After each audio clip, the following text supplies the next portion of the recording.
Es verdad que mis libros son preciosos porque las ilustraciones son preciosas. O sea, que son de Raquel García Oldemolins, que no las hago yo, que es la autora también, por ejemplo, de las ilustraciones bonitas que vais a ver aquí. La verdad es que no he puesto su nombre, pero se llama Raquel García Oldemolins, Raquel Gu, nombre artístico, que es la ilustradora con la que trabajo en mis libros de divulgación, que son muy bonitos también desde el punto de vista matemático, y a la que conocí en Twitter, ¿no? Porque Twitter ahora es una porquería, o ex, como se llame, pero hubo un momento, y todavía lo sigue siendo, donde Twitter era, para mi gusto, la red social mejor diseñada del mundo. Pero no voy a hablar de Twitter, voy a hablar de escutoides. Bueno, me hace mucha ilusión estar aquí en la Universidad de Salamanca. La Universidad de Salamanca es la universidad. Cuando se habla de la universidad en España, pues uno siempre piensa la Universidad de Salamanca, ¿no? Y me hace mucha ilusión, ya había estado antes, creo que con Stalmap, pero no me acuerdo porque soy una señora mayor que va olvidando cosas.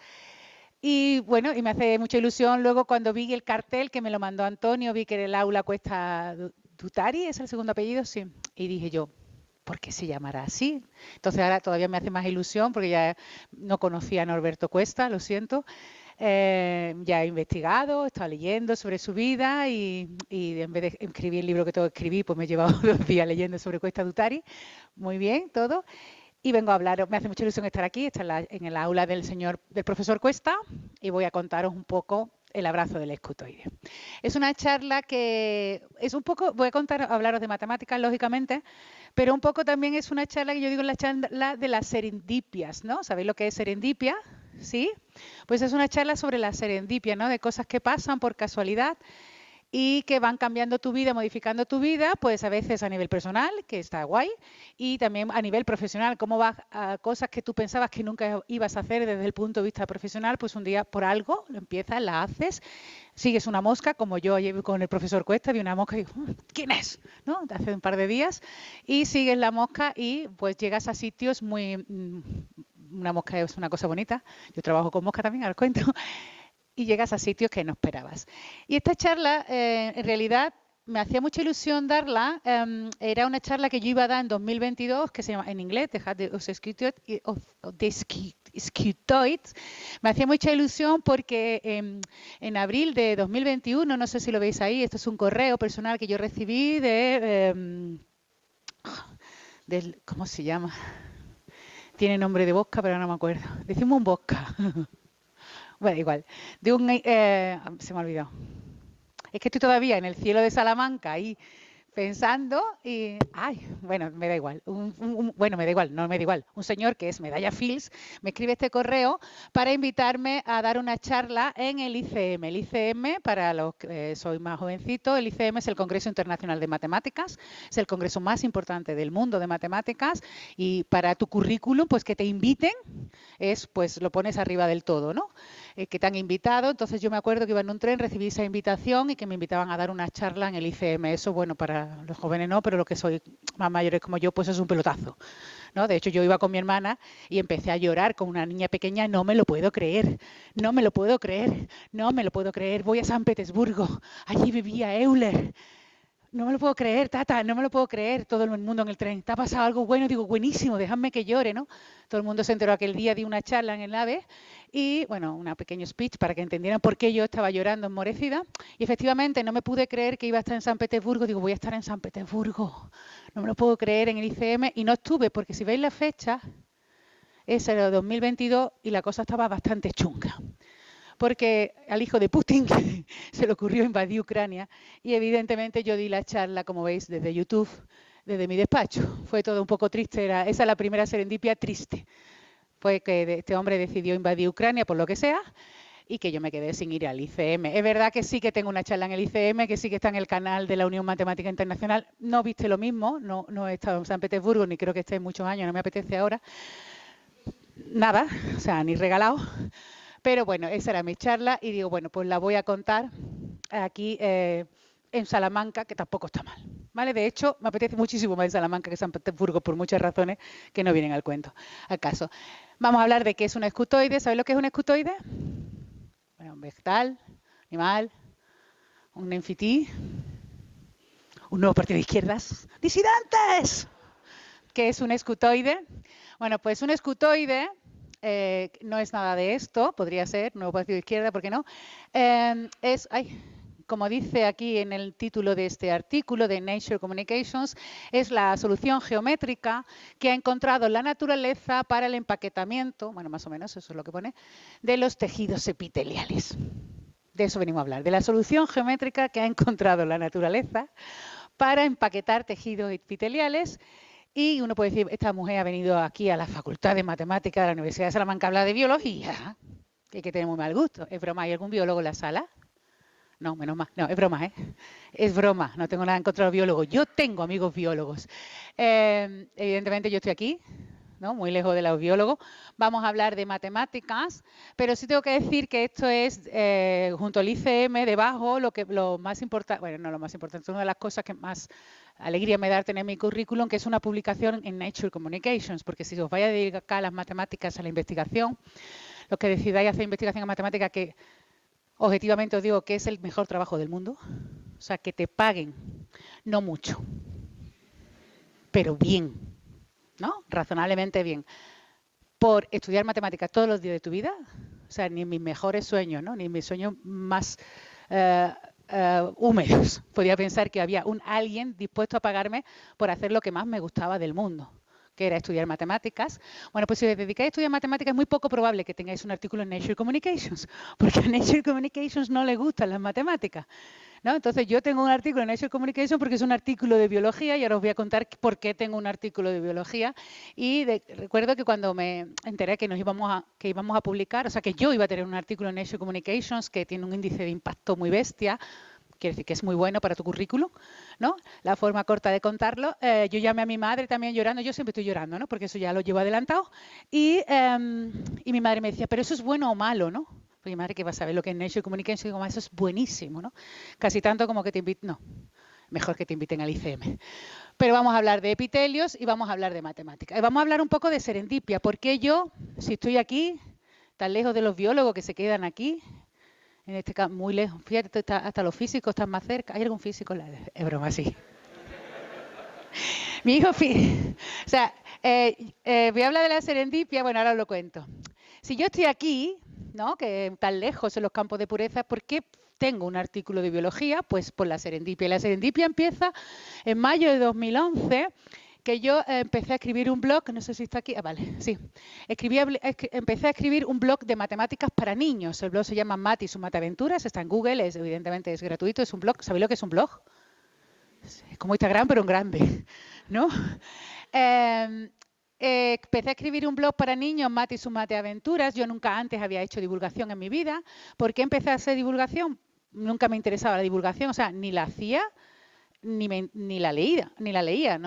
Yo no digo, oh, es que a mí me inspiró Martin Gardner. Yo Martin Gardner no lo conocía. O sea, yo estudiaba matemáticas, me encantaban las matemáticas. No había nada más bonito en mi vida que las matemáticas, pero yo no hablaba de matemáticas con la gente que no era del entorno, ¿no? Era como, hola, yo soy doctora, ¿cómo te voy a explicar? Perdona. O sea, no vas a entender lo que yo hago, que soy doctora y bueno, nunca he sido insolente, pero me guardaba mis maravillas matemáticas para mí porque ¿quién va a entender lo que yo hago, no? O sea, hasta que, bueno, cuando me dicen, ¿por qué te dedicas a divulgación? Pues por mis niños, ¿no? Es la primera serendipia. Cuando Salvador y Ventura eran pequeños, ya no son, bueno, ya sí son mis hijos, ya no son así. Salvador tiene 21 y Ventura tiene 19. Empezando a hablar con ellos de matemáticas, pues me di cuenta que podía compartir lo que más me gustaba del mundo con las personas a las que más quería del mundo, que eran mis hijos, ¿no? Y a partir de unas conversaciones, bueno, yo empecé a escribir un blog de matemáticas, no os voy a contar esto. Y él, Salvador, que ahora tiene 21 años, estará dormido porque estaría anoche en la feria, en casa le llamamos cariñosamente el cerdo traidor porque ha estudiado física, solo por eso, ¿vale? Porque papá y mamá somos los dos matemáticos, pero él, bueno, le damos de comer bastante, ¿eh? Para lo que se merece. Hola, Salvador. Bastante, él ha estudiado física y en casa cariñosamente le llamamos el cerdo traidor, está estudiando matemática, el que lo va a heredar todo. Y bueno, ¿por qué te dedicas a divulgación? Es por esto. ¿Por qué me dedico a...? Nadie me pregunta nunca por qué te dedicas a la geometría computacional, que es una de las áreas de investigación en las que trabajo, la otra es teoría de grafos, y nunca me lo preguntan. Y mi primer libro no es tan bonito como el de Raquel, o sea, no tiene los dibujos de Raquel Gu, que son los que habéis visto del blog. No se ha vendido tanto, la verdad, pero es el libro más bonito que he escrito en mi vida, es Computational Geometry and Surfaces y es mi tesis doctoral escrita en un libro de la Springer. Y nadie me pregunta nunca, o sea, nadie sabe que tengo ese libro, o muy poca gente lo sabe, y nadie me pregunta por él. Y también es una historia de serendipia, porque cuando yo terminé la carrera, o sea, entonces era la licenciatura, pues hacíamos, ahora se hace el trabajo fin de grado, entonces se llamaba tesina, más o menos es lo mismo. Yo tenía que hacer la tesina y quería hacer la tesina sobre ecuaciones diferenciales, que me gustaban mucho. O sea, eso ya todos sabemos lo que son, ¿no? Ecuaciones diferenciales. Y había quedado con un profesor de la Universidad de Sevilla, de la facultad, para que me dirigiera la tesina en ecuaciones diferenciales. Estamos hablando que aquello era el año 90, y espérate que haga las cuentas, 94. Yo no había nacido todavía ninguno, ¿no? Cerdos traidores. Y no había teléfonos móviles y esas cosas, por lo menos yo no había, ¿no? Yo creo que no había, ¿no? Había alguno, ¿no? De estos que iban así con el ladrillo, ¿no? Yo no tenía teléfono, había quedado con sí había correo, y había quedado con un profesor para que me dirigiera la tesina y él me dijo, bueno, pásate mi despacho entre las 9 y las 2 de la mañana, no me acuerdo, ¿no? Me estoy inventando los márgenes, y yo llegué a una hora, él no estaba, había ido a tomar café, tenía su compañera de despacho, me dice, me ha dicho que vuelvas dentro de, como cuando hacíamos las cosas cuando no teníamos WhatsApp, y yo me fui a tomar café con una amiga que estaba haciendo la tesis doctoral con Alberto Márquez, que como veis aparece como coautor en mi tesis porque es el director. Me dice, habla con Alberto Márquez, y que ella estaba haciendo una tesina sobre geometría computacional. ¿Sabéis lo que es geometría computacional? Bueno, ahora lo vamos a contar. Yo no sabía lo que era geometría computacional porque en la universidad, en la facultad, yo no había estudiado ninguna asignatura que se llamara geometría computacional. De hecho, es una asignatura que está ahí en medio camino entre la geometría y la computación, o sea, entre las matemáticas y la informática. No tenía ni idea y me dice, habla con él, que está llevando unas investigaciones muy chulas sobre geometría computacional y a ti te va a encantar.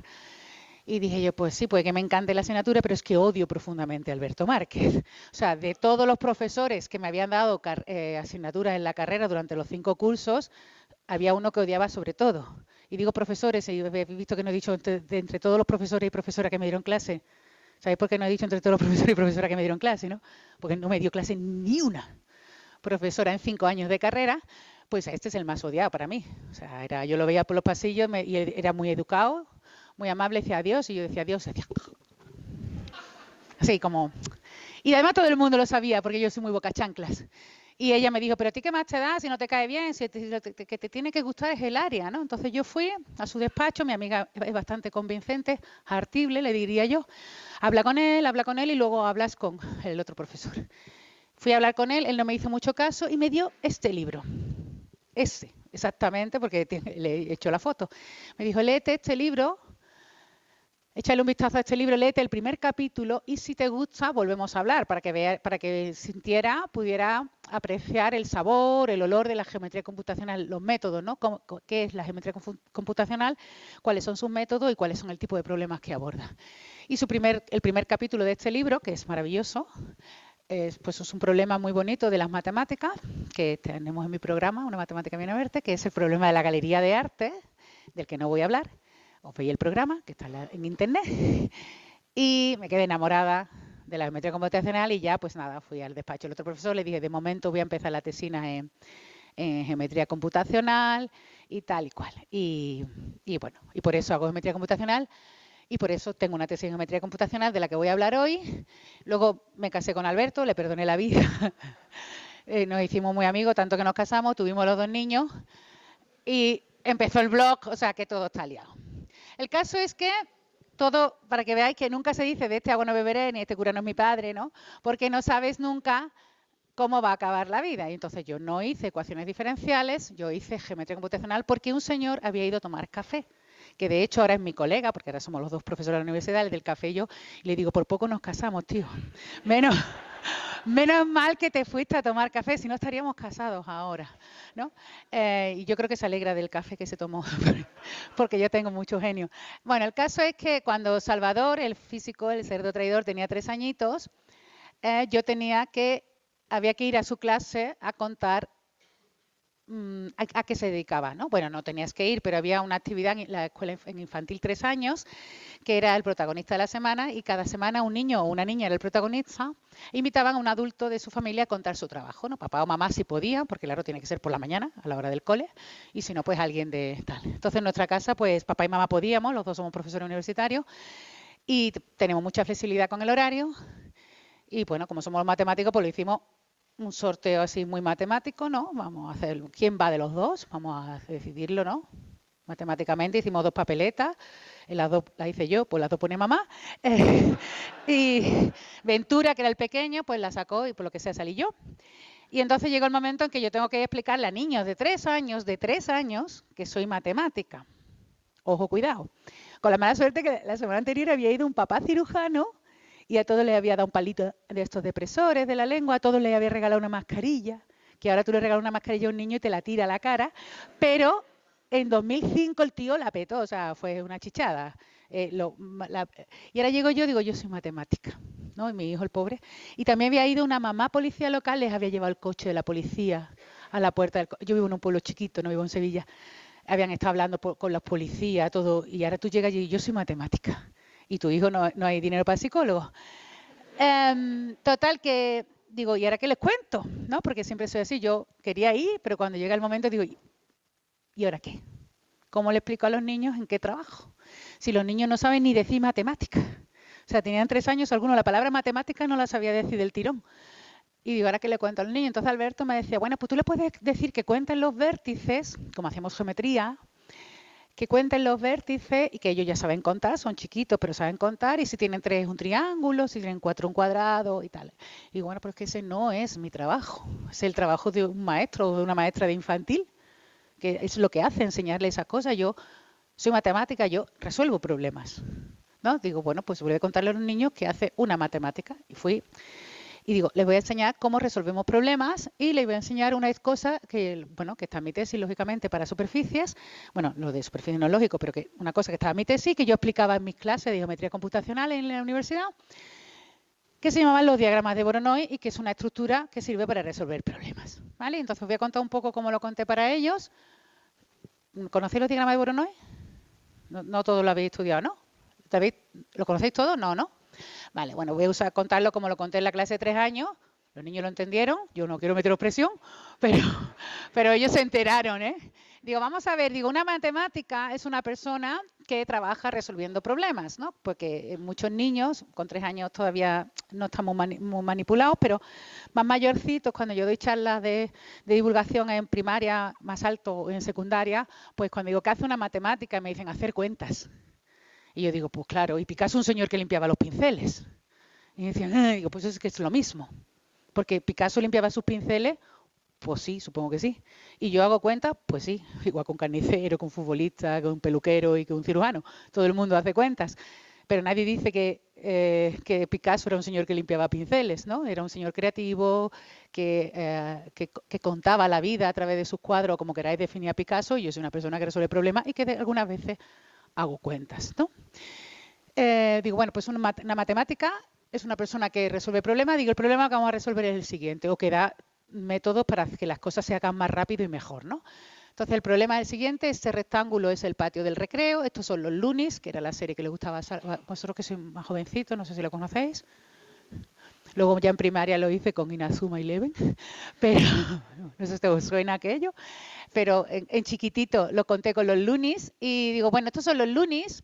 Y el problema es el siguiente, vamos a salir al recreo y vamos a hacer una piñata, vamos a tirar caramelos. Entonces las reglas de la piñata de los lunes, del cole de los lunes, es la siguiente. Los lunes salen al recreo, se pueden colocar, bueno, los lunes, los niños, quien sea, salen al recreo, se pueden colocar en la posición del patio rectangular en la que ellos elijan, donde les dé la gana. Y luego vamos a tocar el silbato cuando pasen pues 2, 3 minutos. Ellos se colocan como quieran, al lado de su amigo, separados, porque vamos a repartir caramelos. Vamos a tocar el silbato y entonces cuando toquemos el silbato se paran, se quedan quietos y ya no se mueve nadie. Y a partir de ahí empiezan a caer los caramelos. Vale, ¿se entendió? O sea, los lunes se colocan así y cae el primer caramelo y viene la primera parte del trabajo de un matemático, una matemática en mi caso, que es que vamos a resolver el problema, ¿no? Y el problema es ¿quién se lleva ese caramelo? ¿A quién le corresponde ese caramelo? Entonces, primero lo que hacemos es una discusión casi más filosófica, ¿no? ¿Qué es una buena solución del problema? ¿Qué entendemos que es la que le falta muchas veces a nuestros políticos, ¿no? Pararse y decir, ¿qué entendemos por una buena solución? Bueno, lo que diga. Decimos, ¿qué es lo justo, no? Es casi, ¿quién se tiene que llevar el caramelo? ¿Vale? Y luego vemos quién ocupa ese lugar. Y le decía a los niños, ¿a quién le corresponde el caramelo? ¿Quién se lo tienen que llevar? ¿Y vosotros qué diríais? Porque esto es una cuestión casi ético-filosófica. ¿A quién le debemos dar el caramelo cuando cae? A que esté más cerca, ¿no? Nos parece justo y necesario, ¿no? O sea, y los niños, a que esté más cerca, ¿no? Vale, entendemos que esa es una buena solución del problema, ahora decidimos quién es el que está más cerca. Vemos cómo lo medimos. Entonces, el que esté más cerca nos parecía justo. Vale, una vez que ya sabemos qué tipo de solución del problema queremos, vamos a ver cómo la conseguimos. Dijimos, bueno, ¿quién es el que está más cerca? Entonces los niños pues empezaron a gritar, tenían 3 años, unos decían que Lubina, otros que Lublu y otros que Lucho. Grito pelado, algunos se pegaron, un desastre. Y entonces viene la segunda lección. Las matemáticas no se votan. A las matemáticas le importa muy poquito tu opinión. ¿Vale? Las matemáticas se miden. No opinamos, medimos. Entonces vamos a medir, no se va a decidir por mayoría quién es el que está más cerca. Se va a medir. ¿Vale? Entonces medimos y el que estaba más cerca era Lucho. Digo, pues de él es el caramelo. ¿Vale? Nos entendemos que el problema está resuelto, sí, de forma justa, el que está más cerca y objetiva. Y aburrida. Porque si ahora cada vez que cae un caramelo tenemos que ir con la cinta métrica a ver quién es el Luni que está más cerca, pues es muy aburrido. Los Luni al final ya no quieren caramelos. ¿Vale? Entonces lo que hacemos los matemáticos es resolver el problema, pero intentar hacerlo de forma eficiente, forma rápida. Entonces cuando los Luni ya se han parado, y para evitar los niños ratas que cojan los caramelos de otros, lo que hacemos es, una vez que ha tocado el timbre, los matemáticos dibujamos en el suelo unas líneas antes de tirar el primer caramelo, que son esas líneas que aparecen ahí, que son las mediatrices, como vosotros sabéis. A los niños no les dije que eran las mediatrices. Dibujamos unas rayitas, unas líneas que lo que hacen es delimitar la zona de influencia de cada Luni, que es la zona de, bueno, a vosotros os puedo decir, yo no se lo digo, el lugar geométrico de los puntos del plano que está más cerca de un Luni que de todos los demás, ¿no? Su área de Voronoi, su región de Voronoi. Entonces, cuando cae un caramelo, pues ya sabemos que este caramelo es de Lucho, que si cae aquí es de Lublu y tal, y ya está resuelto el problema. ¿Vale? Entonces, lo que hacemos los matemáticos, luego yo seguí tirando caramelos y ya no hubo bronca. Uno decía, ¿y si cae encima de la línea?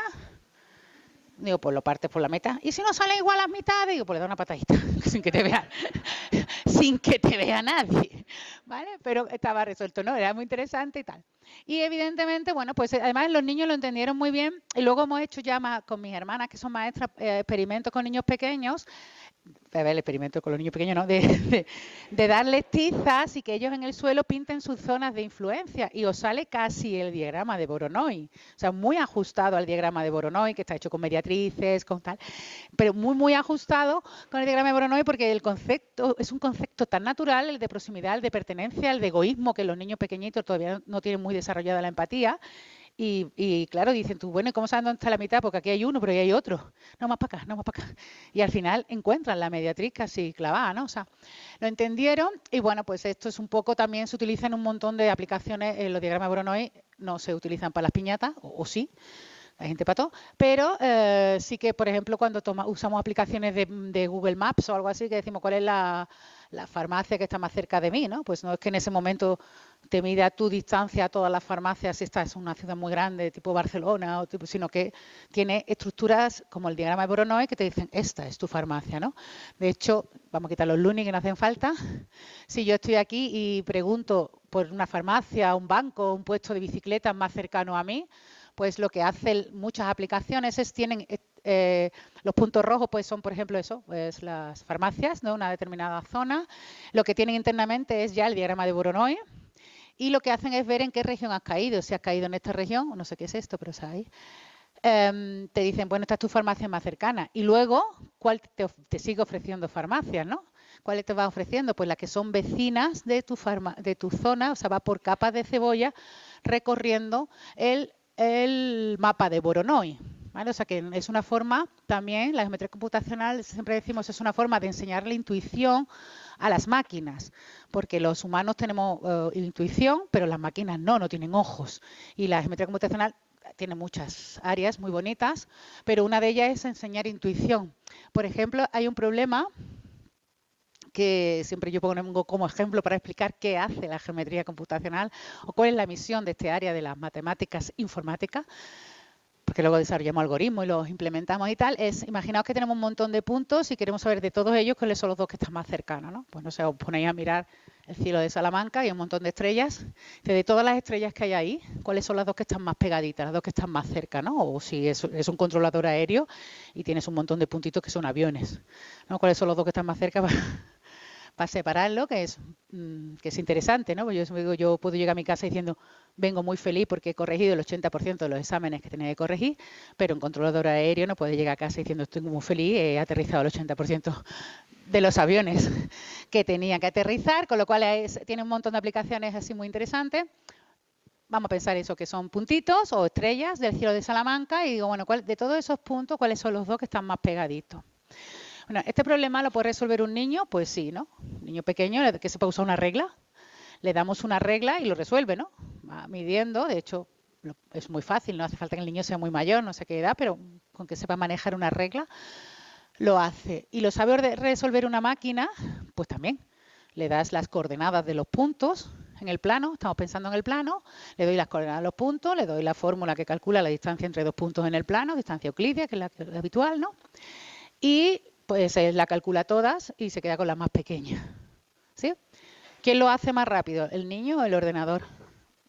Voy a salir de cuadro porque voy a beber. ¿Quién lo hace más rápido, un niño o un ordenador?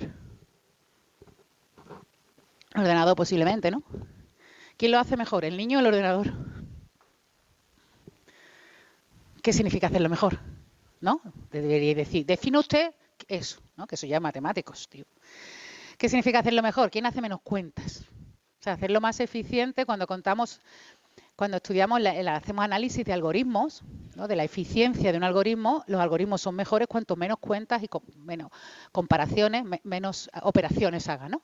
Entonces, ¿quién lo hace mejor, el niño o el ordenador? ¿Quién hace menos cuentas, el niño o el ordenador? El niño.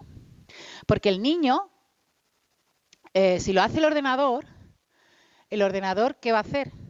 Medir todas las parejas. Claro, como un ordenador no tiene otra cosa que hacer, ¿vale? Sí, pero es que son muchas cuentas, porque ¿cuántas parejas hay? Lo sabéis porque lo acabo de poner. Así que, ¿cuántas parejas posibles hay? Pues hay del orden de n, bueno, del orden no, hay exactamente n sobre 2 parejas, ¿no? Son todas las posibles parejas que hay en un conjunto de n puntos. Eso es n por n menos 1 por 2, pero que podemos, el comportamiento asintótico, o sea, se comporta como n al cuadrado, ¿vale? Y eso son unas hartas de cuentas. O sea, un algoritmo que hace del orden de n cuadrado operaciones por n puntos, por n datos de entrada de input, es un algoritmo que hace muchísimas cuentas, ¿vale? El niño no hace n cuadrado cuentas, porque el niño no mide esa distancia. Tú le das la regla y ningún niño te va a hacer esa medición. ¿Por qué? Porque tiene ojos y porque tiene intuición y sabe que esos dos no son los más lejanos. Pero el ordenador no tiene ojos y el ordenador no tiene intuición. Entonces, ¿cómo le enseño al ordenador a que no haga esa cuenta? Que se ahorre hacer esa cuenta. Eso es lo que pretendemos, bueno, una parte de la geometría computacional, enseñarle intuición al ordenador para resolver problemas geométricos sencillos, pero que son sencillos de resolver con ojos, pero no si no los tiene. Entonces, ¿cómo le enseño yo al ordenador que no me mida esa distancia, que ningún niño va a medir? Pues con el diagrama de Voronoi. Hago el diagrama de Voronoi, le digo tú para cada punto, solo me vas a medir la distancia entre este punto y los que estén pegaditos a él en su región de Voronoi. Con lo cual, este punto, en lugar en amarillo, ya no mido la distancia con este, sino que mediría la distancia entre este punto amarillo y los que aparecen aquí en verde, que son sus vecinos de Voronoi. ¿Vale? Bueno, pues con esta operación pasamos de hacer una cuenta que era del orden de n cuadrado operaciones, a hacer una cuenta que tiene del orden de n por logaritmo de n operaciones. Que uno puede decir, bueno, tampoco jauja, ¿no? Has pasado de hacer n cuadrado operaciones hacer del orden de n por el logaritmo de n tampoco es nada del otro mundo, ¿no? Bueno, pues para que veamos la importancia de esa reducción, n logaritmo de n es lo que tardamos en hacer el diagrama de Voronoi, ¿eh? Luego, hacer las mediciones se tarda n. O sea, me seguí, ¿verdad? Qué alegría, de verdad. Así da gusto hacer divulgación. Sabéis lo que es los n, ¿verdad? En realidad, una vez que está hecho el diagrama de Voronoi, hacer esas mediciones son de tipo, se tarda n, del orden de para 100 puntos, 100 operaciones, para 1000 operaciones, tardamos n logaritmo de n y no se puede hacer mejor en hacer el diagrama de Voronoi, el construir el diagrama de Voronoi, o sea, en el preprocesamiento. Entonces, luego no depende de esto. Y digo, uno puede parecer que bueno, que tampoco ha mejorado tanto. Pero sí, porque si miráis cómo evoluciona un algoritmo, el número de operaciones al evolucionar n, que está hecho con Wolfram, esto es cómo va creciendo el número de operaciones cuando el algoritmo es n cuadrado, y aquí tenéis en rosa cómo va creciendo las operaciones del algoritmo cuando va creciendo el número de puntos. Claro, porque el número de puntos que yo he puesto ahí para el ejemplo de los puntos rojos es una porquería de ejemplo. Quiero decir, los problemas reales tienen millones de puntos. Entonces, así es como evoluciona, pues solo para hasta 10 puntos, la diferencia entre tener un algoritmo n cuadrado y un algoritmo n logaritmo de n, o sea, un algoritmo que haga n cuadrado operaciones, un algoritmo o del orden de n cuadrado operaciones, o un algoritmo que haga del orden de n logaritmo de n, o sea, que sí que merece la pena, ¿no? Si llegamos hasta 100 puntos, fijaos la diferencia, todo eso es tiempo, que luego nos agobiamos cuando el ordenador tarda, ¿no? Y mira, aquí sí, hasta 1000 ya como, aquí está n logaritmo de n y esto es n cuadrado. Eso para explicaros por qué nos dedicamos algún tiempo de los que hacemos geometría computacional a intentar rebajar el número de operaciones, ¿vale? Y luego la ventaja que tiene este tipo de estructuras, aparte de los puntos más cercanos, es, pues, por ejemplo, para localizar a gente pues con farmacia o con otro tipo de servicios, tú tardas en el logaritmo de n en hacer el mapa de Voronoi, ¿sí? Pero luego, a lo mejor eso es una aplicación que usan millones y millones de usuarios. Y luego cada usuario en tiempo constante sabe la solución. O sea, que son preprocesamientos que hacemos, pero que tienen un montón de ventajas en un montón de aplicaciones, ¿vale? O sea, que eso es lo que hacemos con los diagramas de Voronoi. Y una vez que ya se lo había contado a los niños, que eso fue en 2005, y cuando empecé con el blog, pues también lo conté en mi blog, Mati y su Mateaventuras, y lo que pasó es que bueno, el blog este de Mati y su Mateaventuras, pues nos dieron muchos premios a Raquel y a mí, ¿no? O sea, la gente nos tenía coraje porque nos daban todos los premios a nosotras. Y digo yo, es que a todo el mundo le gustan las matemáticas, pensé yo, ¿no? Digo, es que todos los premios nos caen a nosotros porque en realidad a la gente le encantan las matemáticas. Y entonces uno de los efectos colaterales de que nos dieran tantos premios que me empezaron a invitar a dar charlas en coles. Entonces yo llegaba todo feliz, ¿no? Ahí, hola, soy Clara Grima, vengo a hablar de matemáticas, y me encontré con la cruda realidad que a muchos niños no les gustaban las matemáticas, ¿no? Me salí un poquito de mi burbuja, yo que soy un poquito Sheldon Cooper, ¿no? O sea, estoy en mi mundo y no veo mucho más allá. Y entonces me encontré con niños y niñas muy chiquititos, muy pequeños, de 5 o 6 años, y me decían, a mí que se me dan fatal las matemáticas. Y yo los miraba y decía, ¿y tú qué sabes? O sea, como si yo digo, es que a mí se me da muy mal el cricket. O sea, es que no lo sé cómo se me da el cricket. Digo, ¿sabes por qué no sé? A lo mejor soy una estrella del cricket que está perdiendo España, ¿eh? Pero es que no sé si soy buena al cricket. ¿Sabes por qué? Porque es que no he jugado en mi vida al cricket. Es que no sé las reglas del cricket. Tampoco tengo mucho interés. Bueno, quiero decir, no sé nada sobre el cricket. Tú no sabes lo que son matemáticas todavía, ni puedes saber si eres bueno o malo para las matemáticas. Entonces ya me fui bajando un poquito de esa nube de a todo el mundo le gustan las matemáticas, cosa que pienso que es verdad, ¿eh? Lo que pasa es que la gente no sabe lo que son las matemáticas. Pero bueno. Y me di cuenta que, claro, como un niño de 5 o 6 años que todavía no había empezado a estudiar matemáticas, decían que se le daban mal. Digo, bueno, esto ya puse las orejas en la valla del colegio y empecé a escuchar gente, madres, padres y tal, y escuché decir, este es muy malo para las matemáticas, no pasa nada, yo también. Yo, ¿cómo que no pasa nada? ¿Que no va a encontrar trabajo? O sea, cosas así, digo, bueno, es que a los niños no les gustan las matemáticas porque a los mayores no les gustan las matemáticas. Entonces, antes de entrar en el cole ya saben que no les gustan las matemáticas, ¿no? Luego pasó una cosa con mi hijo Salvador, el físico, el cerdo traidor, que cuando era pequeño, él era un niño que comía de todo, y yo decía, ¿por qué me estás contando esto? Pues te lo voy a contar. que comía de todo, nunca preguntaba porque era un niño que le gustaba mucho jugar. Entonces él sabía que si comía rápido lo que había en el plato, fuera lo que fuera, se podía levantar. Tenía permiso para levantarse a la mesa porque era pequeñito, tenía 5 añitos por ahí. Y un día llegó, pero comía en el comedor del cole. Y un día llegó por la noche y dice, mamá, ¿esto que está aquí en el plato es verdura? Y digo, sí, es verdura, era menestra, de bote, pero era menestra. Y digo, sí, es verdura. Y dice, no me la puedo comer.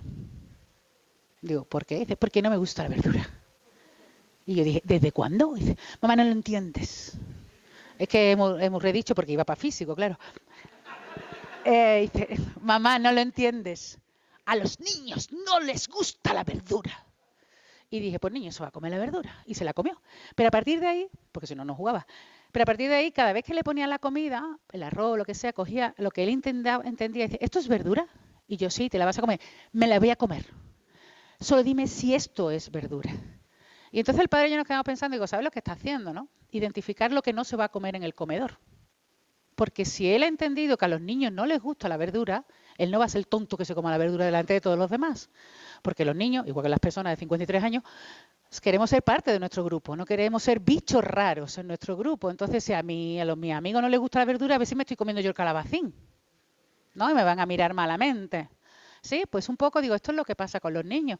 Ellos, las matemáticas no te pueden gustar, porque no es guay que te gusten las matemáticas, porque es de nerds que te gusten las matemáticas, porque la gente guay que está en TikTok, que está en YouTube, que está en Twitch, son gente que se ríe de las matemáticas y de la gente que le gustan las matemáticas, con lo cual no te pueden gustar las matemáticas, tío. Tienes que identificar rápido qué es lo que no te puede gustar, como mi hijo identificaba que era un guisante, ¿no?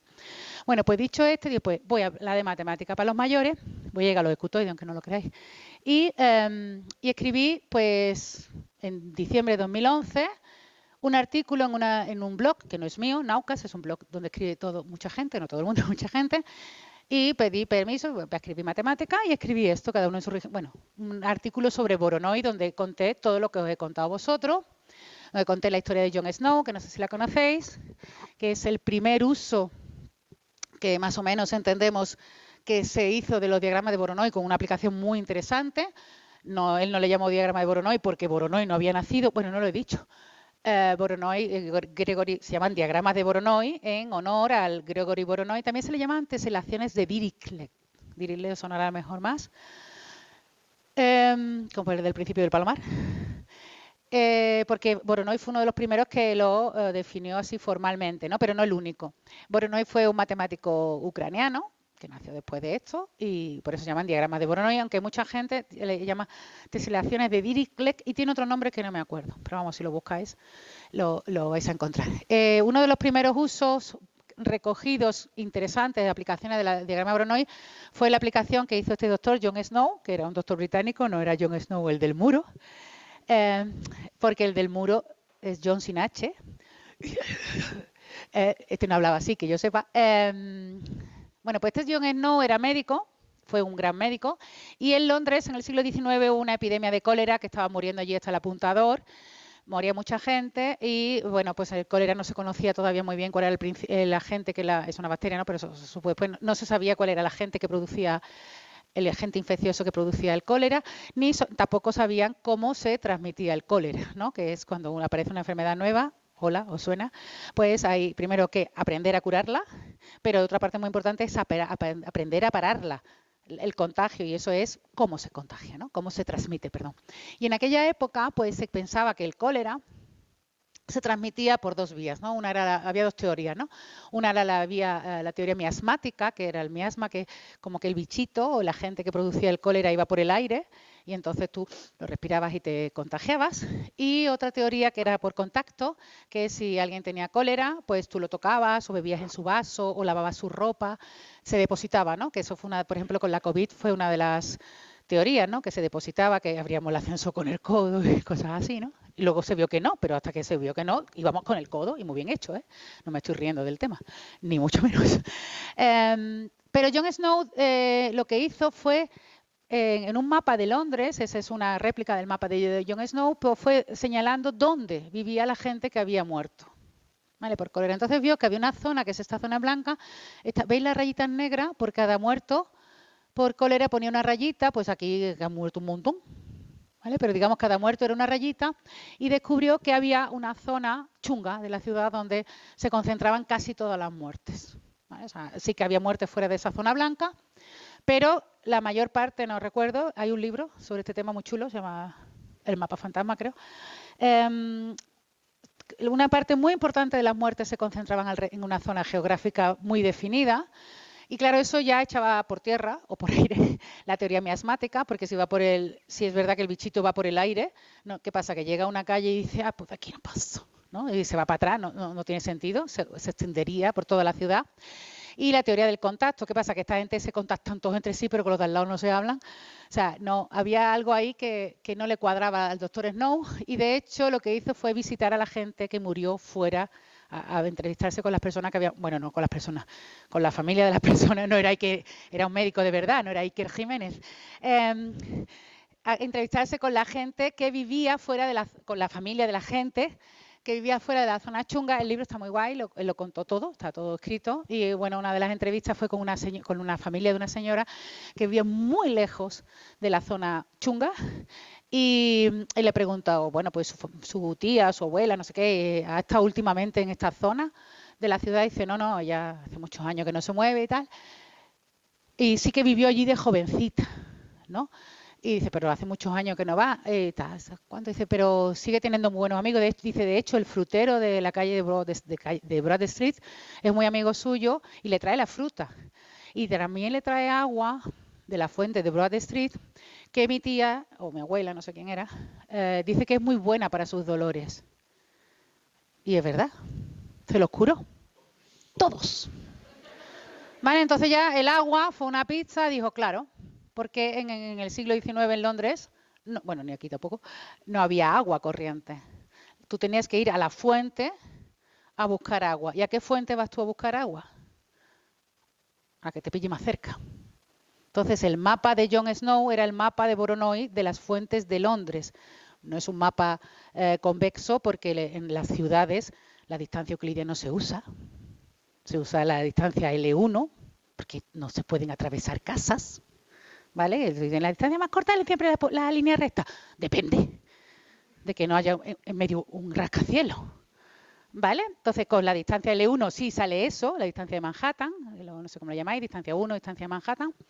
Ese es el plano de Voronoi de las fuentes y efectivamente cerraron la fuente de Broad Street y bueno, primero descubrieron que venía a través del agua, el cólera, y descubrieron que era la fuente de Broad Street. Y ahora, esta soy yo haciendo la tonta, en Londres, porque el año pasado por fin me pude hacer una foto con la fuente de Broad Street, que claro, aquello fue tan épico que el ayuntamiento quitó la llave para que nadie pudiera sacar agua y todos los años la llave, viene el alcalde un día, no sé qué día, quita la llave para que nadie pueda coger, evidentemente nadie coge agua, evidentemente se queda, y para rememorar ese momento en que se salvó el cólera, ¿vale? Vamos, ¿cómo vamos? Sí. Vamos a ver cómo es hasta la 1, ¿no? ¿Sí? ¿Sí? ¿Cómo le enseño yo a los niños diagrama de Voronoi? ¿Se puede enseñar diagrama de Voronoi a niños pequeños a hacerlo? Pues sí, y yo lo enseñaba con regla y tal, hasta que encontré este vídeo, este señor japonés, digo yo que es japonés, a lo mejor yo que sé, habla muy bien japonés, pero no es japonés. Y sobre todo lo voy a enseñar porque el diagrama de Voronoi, que hemos visto que de forma intuitiva, o sea, de forma matemática o racional, cuando queremos resolver un problema de forma objetiva, pues el de los lunis o el de las farmacias o el de los puntos más cercanos, una cosa muy racional, ¿no? Que todos tenemos muy claro, objetivo. El diagrama de Voronoi surge de forma muy racional y tal, pues también surge de forma natural cuando hay competencia leal, sin niños ratas, sin gente sin abusones, cuando la competencia es real y de forma natural, en la naturaleza aparece siempre el diagrama de Voronoi. Y este es un vídeo muy chulo que explica cómo se hace el diagrama de Voronoi de verdad, o sea, sin regla casi, y sobre todo cómo aparece el diagrama de Voronoi siempre que la competencia sea leal. ¿Vale? Entonces, para verlo, lo que hace este señor es, vamos a verlo, no le doy, es que tiene mucho acento de Osaka, por eso no lo pongo. Porque no, yo soy de Corea del Río, que está muy emparenta con Japón, pero no hablo japonés. ¿Ves? Si tú coges 6 gotitas de pintura con la misma cantidad, la mismísima cantidad de pintura que eso es muy importante porque si no es competencia desleal. Y ahora bajas un metacrilato todo el rato con pi radianes, o sea, todo el rato, sin que se... Esto, y los aplasta, eso sería una... Los aplasta, empezarán a competir por el espacio, por el plano en este caso, y como vemos se genera un mapa que se parece a Voronoi, ahora lo vamos a hacer en plan pro. Es muy complicado este experimento porque esas pinturas, ahora son 7, ¿no? Tienen que tener hasta el miligramo la misma cantidad de pintura, ¿eh? Ahora copiamos, así es como yo le enseño a los niños, por si queréis enseñarle a los niños a hacer diagrama de Voronoi, con un papel pintan los puntitos a lo que les quiera hacer el diagrama de Voronoi. Y ahora para pintar la mediatriz, pues nada, te llevas un puntito sobre otro, que el papel no sea muy grueso, entre otras cosas por ecología. Y ahora este hombre lo que está explicando que eso es exactamente la mediatriz. ¿Vosotros sabéis calcular la mediatriz? Bueno, por lo menos un día no tenéis una regla y lo queríais hacer así. Yo qué sé, por lo que sea, estáis en una barbacoa y se voy a hacer un diagrama de Voronoi. ¿No? Voy a fliparlo. Yo no sé tocar la guitarra, pero se hace diagrama de Voronoi. Pues pintamos las mediatrices. Eso es un diagrama de Voronoi matemático. ¿Vale? No te creas, a lo mejor triunfa, con los diagramas de Voronoi. Me lo contáis por Insta. Eso es lo que saldría matemáticamente y ahora vamos a hacer, si tú tienes un buen pulso como este señor, y eso va recto todo el rato. No sé si estoy tapando aquí, perdón.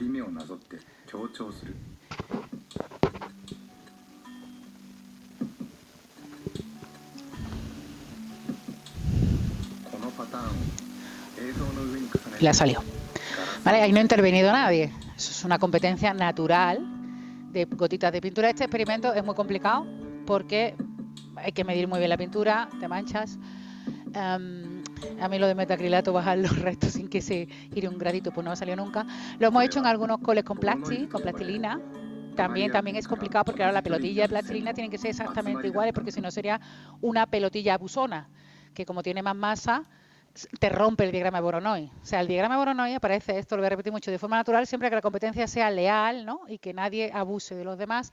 Y una forma más simple que hemos encontrado para hacer a los coles es con lacasitos o M&M's, caramelillos de estos que tienen colorantes. Entonces echas agua y cuando empieza a expandirse el colorante, pues sale el diagrama de Voronoi, se pinta. Bueno, eso está muy simétrico, lo podéis poner. Nosotros lo hemos hecho con algunos coles, con platos transparentes. Ellos hacen el diagrama de Voronoi con el papel. Luego ponen el plato, los lacasitos, perdón, encima de los puntitos, la casita, los caramelos que sean, no esto quiero hacer puli, que tengan colorante, claro, si no, no sale. Y le echas agüita, que no esté muy fría porque si no tarda mucho, y esperas y te dibuja exactamente casi el diagrama de Voronoi, porque no siempre es el mismo colorante, pero bueno. Lo que pasa es que este es más barato, más fácil, más todo, pero si te vas un rato y vuelves, cuando llegas solo hay agua marrón, porque claro, el colorante se sigue mezclando y aquello al final es una guarrería, pero puedes hacer la foto y algunos niños nos la mandan de casa, que evidentemente tampoco todos los caramelos tienen exactamente el mismo colorante y tal, pero bueno, sale muy parecido. Esta es una de las, así como la hacemos, si buscáis diagrama de Voronoi por curiosidad, bueno, eso es lo que yo contaba, todo esto lo contaba en el artículo eso que os he contado de Naucas, y bueno, también se utiliza en fútbol, pues para estudiar pues posicionamiento en el campo. Pues ahora que gracias a nuestras campeonas tenemos el fútbol en todos lados, pues imaginaos pues que tenemos aquí las azules somos nosotras, la selección española de fútbol, aunque nos llamemos la roja, pero es que la roja está peor puesta ahí. Bueno, si queremos analizar, por ejemplo, tú tienes, evidentemente en fútbol se utilizan diagramas de Voronoi. Lo que utilizan los entrenadores y los directores técnicos para analizar partidos de fútbol es alucinante, porque yo he tenido la suerte de ver los programas que utilizan, bueno, aparte de estadísticas, por supuesto, que eso todo el mundo lo sabe, análisis de Big Data y tal, de geometría, las herramientas son maravillosas. O sea, pasa que son programas que no son de libre disposición, de hecho son programas hipercarísimos, que es todo ruso, no me preguntéis por qué, y que no están al alcance, pero hacen unas virguerías maravillosas. Entonces, por ejemplo, para analizar la posición en el terreno de juego, ¿no? Tenemos el equipo azul, el equipo rojo, hacemos el diagrama de Voronoi, esta es una foto fija de un instante del partido, y para analizar quién está mejor colocado, ¿no? ¿Quién está mejor colocado, el azul o los rojos? El azul, ¿no? Todos entendemos que el azul, ¿por qué? Pues tiene más área, ¿no? O sea, lo que hacemos es pintar de verde el área de dominancia o de dominio. ¿Dominancia se dice? De dominio del equipo azul de verde y el área de dominio del equipo rojo en rojo y ahora medimos el área. ¿Y quién tiene más área? El equipo azul. Hay más, hombre, Todo esto suponiendo que los futbolistas corren todos a la misma velocidad, ¿no? Como aquí lo que hacen los físicos. Lo que hacen los físicos, ¿no? Despreciar, broma. Imaginemos que somos físicos, no, es broma. Es broma, ¿eh? Hola. A la cámara. Claro, pero no solo es que el área de dominio de los azules es mayor que la de los rojos, sino que además es conexa, ¿no? Porque los rojos tienen 4 componentes conexas, se han separado en 4 trozos, bueno, en 4 componentes conexas. Entonces, si yo quiero hacer un pase desde este jugador aquí, tengo que atravesar zonas donde el jugador azul se supone que va a llegar antes porque está más cerca, ¿no? Suponiendo siempre, o sea, que sí que se utiliza en fútbol para analizar y sí que los hay en diagramas de Voronoi dinámicos. Lógicamente, también se utilizan otras aplicaciones que utilizan en diseño, ¿cómo se dice? En cacharros no tripulados, en vehículos no tripulados, no me salía la palabra vehículo. Pues ahora aquí los lunis, los puntos que definen el diagrama de Voronoi son los extremos, ¿no? Tienes que hacer pasar robots o naves no tripuladas por zonas muy rocosas como esta que se ve aquí. Entonces lo que quieres es diseñarle una trayectoria que no choque con los salientes del terreno y que sea simple, ¿vale? Porque que no tenga muchos codos, porque cada codo puede darte un error, ¿no? Entonces, ¿cómo es la forma más simple de hacerlo? Pues pintas el diagrama de Voronoi de los obstáculos, de las cosas que quieres evitar, y haces tu ruta, defines la ruta del aparato, del vehículo, por las líneas de Voronoi, porque las líneas de Voronoi siempre van a estar lo más separados posible de los dos objetos que la definen, ¿vale? Esto también, por ejemplo, estáis, yo qué sé, en un festival aquí en Salamanca y tenéis que ir al baño. Y que está en la otra punta, siempre, claro. Esos teoremas. Entonces, hay 4 o 5 personas a las que no te apetece saludar, porque te caen mal. Y dice, ¿por dónde paso que no me vean? Pues entonces tú mentalmente, me lo voy a agradecer esto muchas veces, mentalmente haces el diagrama de Voronoi de las 5 o 6 personas que quieres evitar, porque son muy pesados, y vas por las líneas de Voronoi, que al final te van a ver, pero ¿y lo entretenida que vais tú? ¿No? Todo el mundo, mira, qué cara de inteligente lleva. Y dice, claro, que voy por la mediatriz todo el rato, ¿no? Bueno, pues esa técnica sirve para los festivales, también sirve para naves no tripuladas. Y hay Nate Silver, no sé si lo conocéis, que tiene ¿cómo se llama el blog de Nate Silver? Que es un señor que es muy bueno siempre prediciendo, ¿se dice? ¿Cómo se dice? Con las predicciones. Uy, estoy fatal, ¿eh? Y yo no he ido a la feria. Con las predicciones para los resultados electorales en Estados Unidos, todos los años acierta. No sé, pues este hombre habla mucho tiene un libro que no recuerdo el nombre. Bueno, os puedo buscar. ¿Cómo se? Bueno, da igual. Y él propone que el ataque a Pearl Harbor de los japoneses, los 4 puntitos son 4 bases estadounidenses en el Pacífico. Esta es Pearl Harbor. Y que durante un rato no sabemos los planes de los japoneses, no lo hemos entendido todavía, no, broma.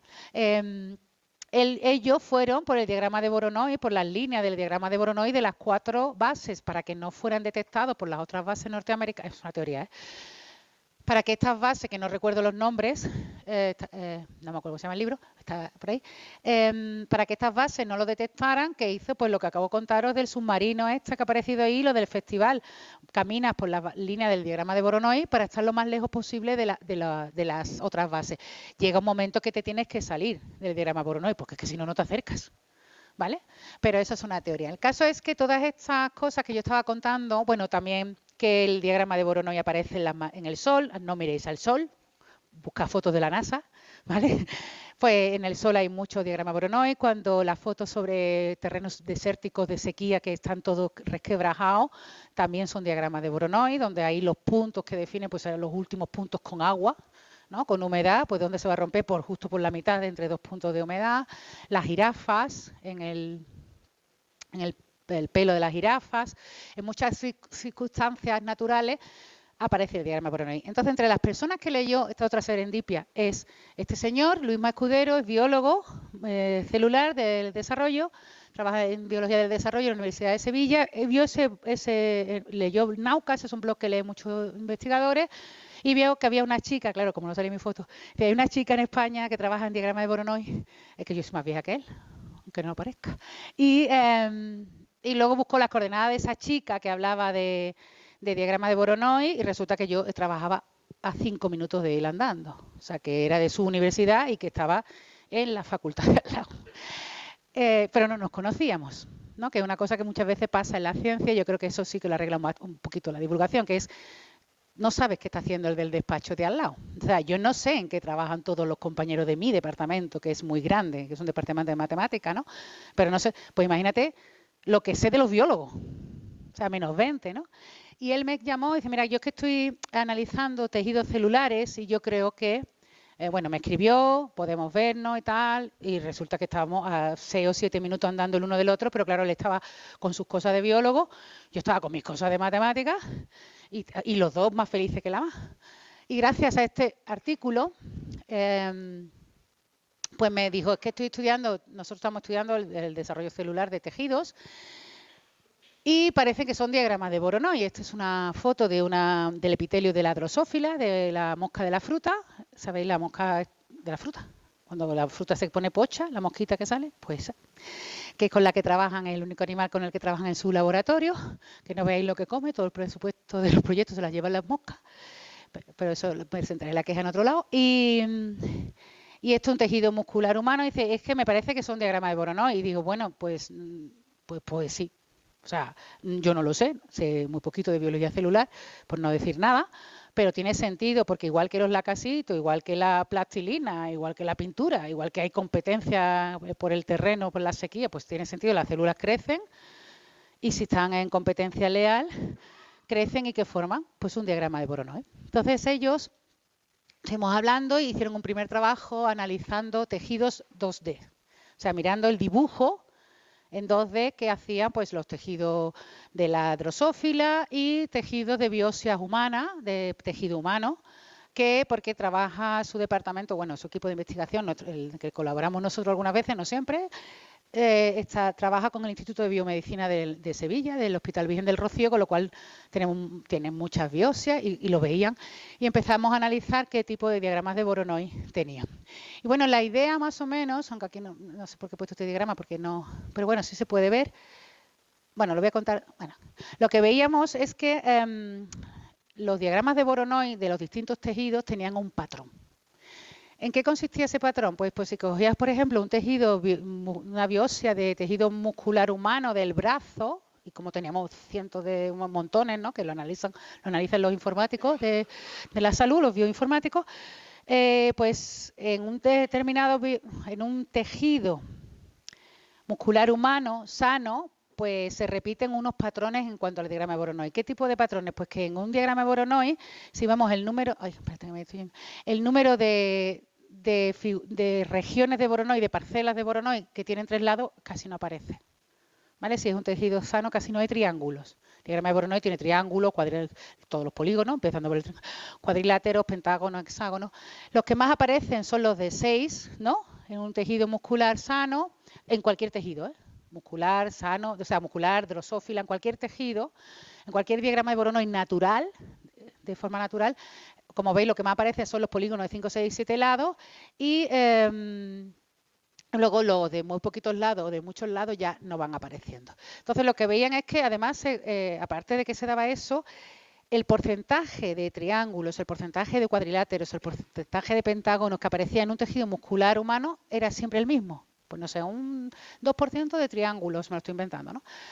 No sé si tengo aquí, bueno, estas son ya las fotos, un 10% de cuadrilátero, un 40% de pentágonos, ¿no? Entonces tú ibas pasando, pum, pum, pum, midiendo, eso lo hacen los bioinformáticos, me voy a caer, y todos cumplían esos patrones, con lo cual, pues, qué bonito, ¿no? Te encontraba un patrón, y de pronto llegaba una biopsia, decían ellos, aquí se ha roto el patrón, ¿no? Entonces, ¿qué ha pasado? Aquí este tiene muchos triángulos, no cumple el patrón. ¿Por qué creéis que se rompe el patrón en un tejido celular?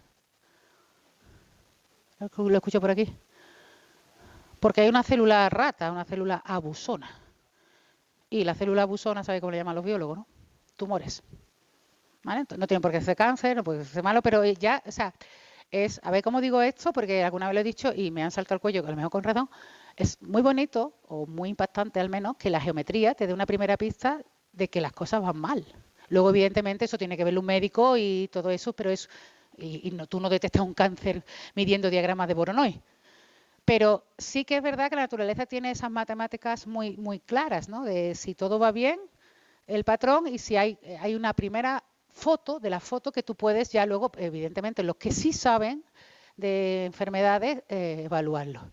Entonces, pues ahí publicamos un artículo sobre cómo, bueno, los distintos tejidos, pero como digo, todo esto estaba hecho mirando los tejidos en 2 dimensiones, mirando el dibujo que tenían por encima de los tejidos, pero los tejidos no son 2 dimensionales, los tejidos que tenemos en nuestro cuerpo son gorditos, tienen volumen, ¿vale? Es un tejido, una cosa así, si lo miramos al microscopio, claro. O sea que no hay que pensar en una hojita de 2 dimensiones, que tampoco tiene 2 dimensiones, porque sabe que tiene 3, pero bueno, la gente en la calle se cree que tienen 2. No hay que pensar en una hojita de 2 dimensiones, sino que hay que pensar, como yo digo, una torrijita, ¿no? O sea, si miramos un epitelio al microscopio, es un pan del sándwich, ¿no? Una rebanada, o sea, es gordito, es una cosa así.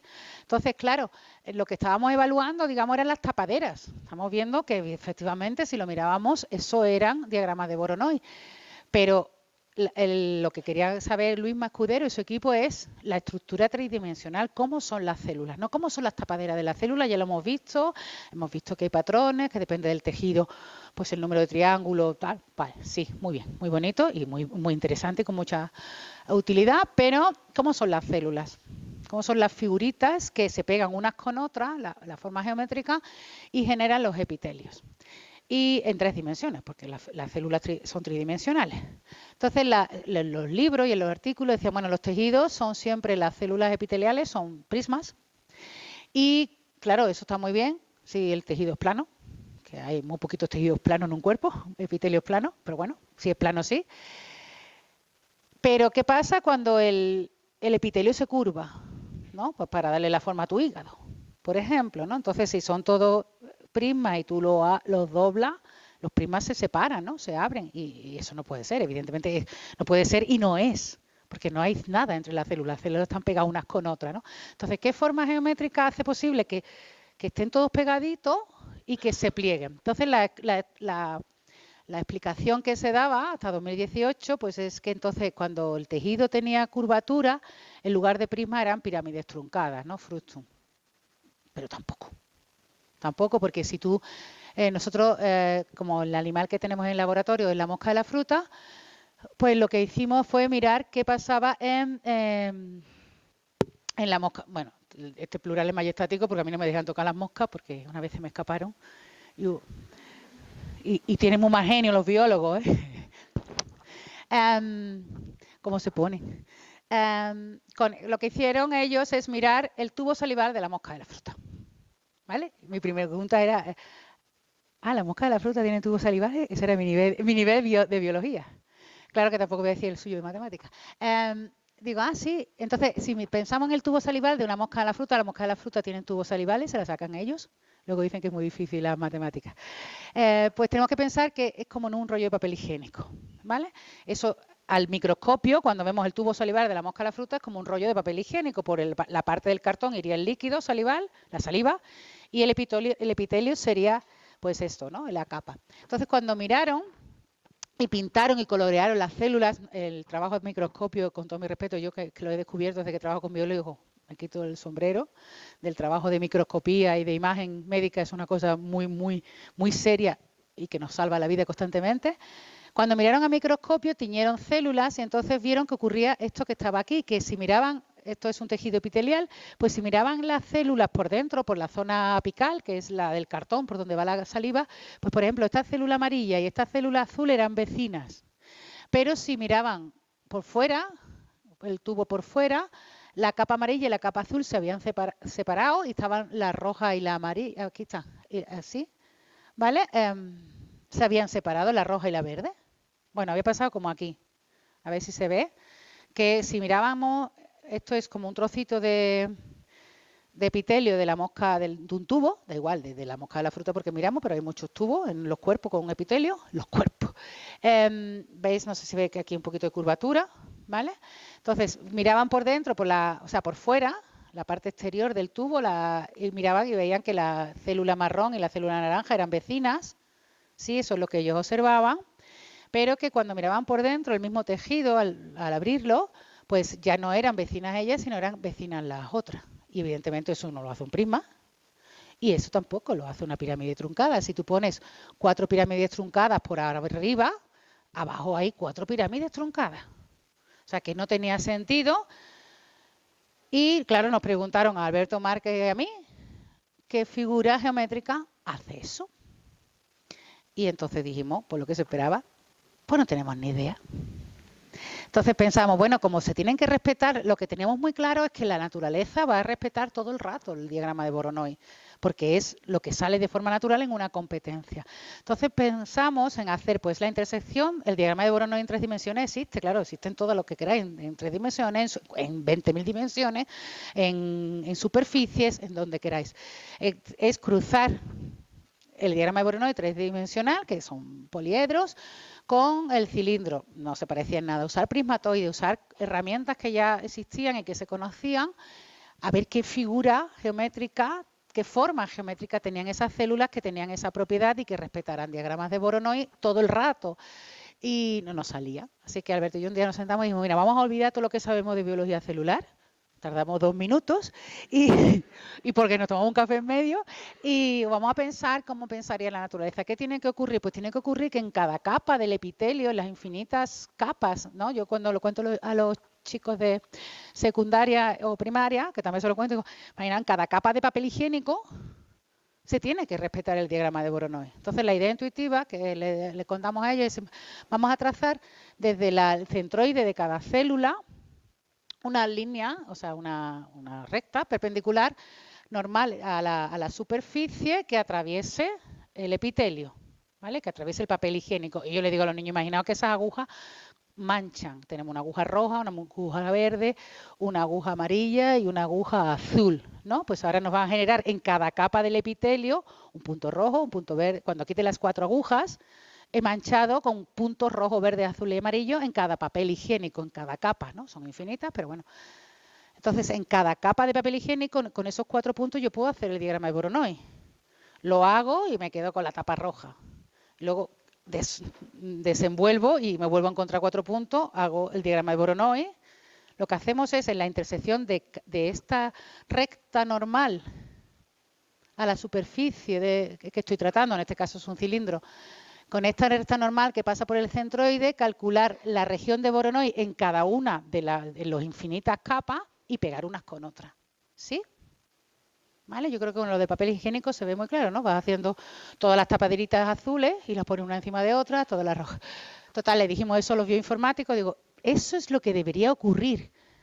¿Qué figuras hay? Y dijimos nosotros, a mí me deja, ¿no? Que me deje. O sea, eso es lo que tiene que ocurrir, eso es lo que se tiene que respetar en cada capa del epitelio, que en cada capa del epitelio, que son para un matemático infinito, bueno, son infinitas en realidad, ocurre esto. Entonces los bioinformáticos hicieron el modelo y salió esto. Lo voy a enseñar. Tengo aquí, hicieron con nuestras ecuaciones el modelo y dijeron, bueno, lo que sale es esto. Y ahora voy a ver si lo puedo montar, no os hagáis muchas ilusiones. Yo no me las hago. Eso es un tubo epitelial de la mosca de la fruta. Es que se me resbala, por eso tenemos los otros. Ah, mira, me ha salido, como estoy en Salamanca. ¿Vale? Bueno, no me va a salir por chula, por chulear antes de tiempo. ¿Vale? Esto sí es un epitelio. ¿Sí? Entonces, ellos pintaron, y ocurre lo que decíamos antes, ¿no? Ahora no lo puedo soltar, que la capa roja y verde son vecinas por la parte basal, por fuera, pero por la parte apical no. Están separadas. Entonces los bioinformáticos hicieron las ecuaciones y dijeron, esta es la forma que tiene la célula.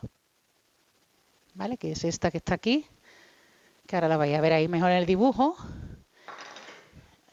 la abrieron y quedaba esa forma más o menos que están aquí, que son estos.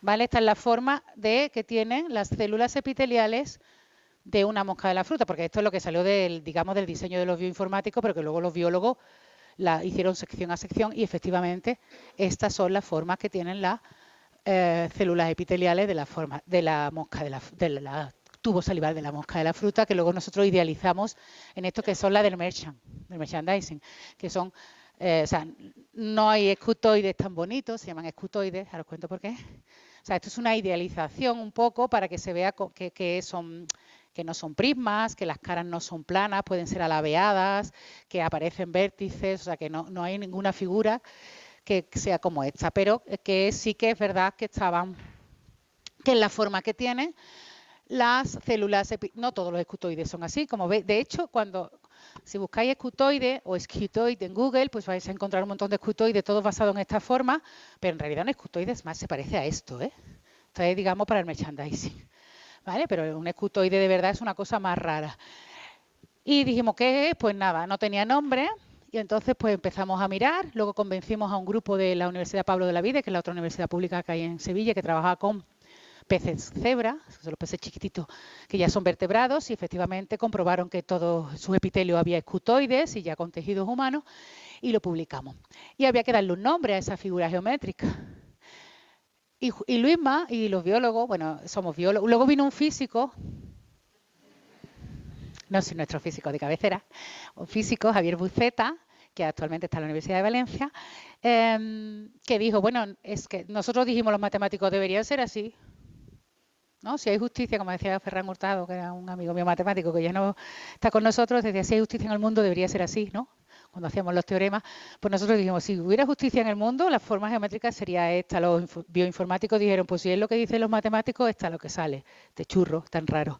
Entonces los biólogos fueron y dijeron, ostras, que es verdad, y que eso es lo que sale. Y luego los físicos, Luis Javier Buceta dice, bueno, es lo que tiene que salir, porque esa forma geométrica, pues, optimiza el consumo energético para plegarse, la resistencia, o sea que, aparte de todo, nosotros, digamos, lo habíamos visto desde el punto de vista de la competencia, pero desde el punto de vista energético, de flexibilidad de todo, era una maravilla.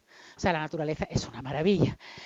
¿Cómo le llamamos? Entonces, en el grupo, sobre todo Luisma, que es el jefe, Luisma Escudero, siempre le llamaba los prismatoides, porque se ve que a él ese nombre le había gustado. Pero no son prismatoides, los prismatoides existen y son otra cosa. Entonces, en el chat, cuando decían no sé qué de los prismatoides, pues Alberto y yo decíamos, no se llaman prismatoides, ¿no? Y teníamos mucha bronca con eso. Y él fue a un congreso, como dice, un congreso de moscas, que me hace mucha gracia, porque, uy, qué tarde es, termino ya. Un congreso de moscas es un congreso donde va gente que estudia moscas. Es que yo siempre me imagino las moscas y sentadita me da mucha ternura. Pero no. El caso es que, bueno, lo cuento rápido. Él dijo, hemos descubierto que esta es la forma geométrica que tienen, pero no son primatoides, y no le digo primatoides, que la matemática se pone muy nerviosa, la matemática soy yo. Y entonces uno que estaba allí dice, pues ¿no eres tú el jefe del grupo de investigación? ¿Escudero? Pues escutoide. Y entonces nos dijo, jajají, nos hizo muchas gracias. Cuando ya teníamos todos los resultados, pues del PC hebra de humano y tal, dijimos, vamos a mandar el paper, el artículo. ¿Cómo se van a llamar los escutoides? En un chat de 16 personas que somos, dijimos, ¿todo escutoides? Él dijo, sobre mi cadáver. ¿Cómo les voy a poner mi nombre? Eso está feísimo, no sé cuánto. Hicimos una votación, no recuerdo, porque me preguntó un niño, ¿qué nombre dijo él? Digo, no me acuerdo, porque perdió 15-1.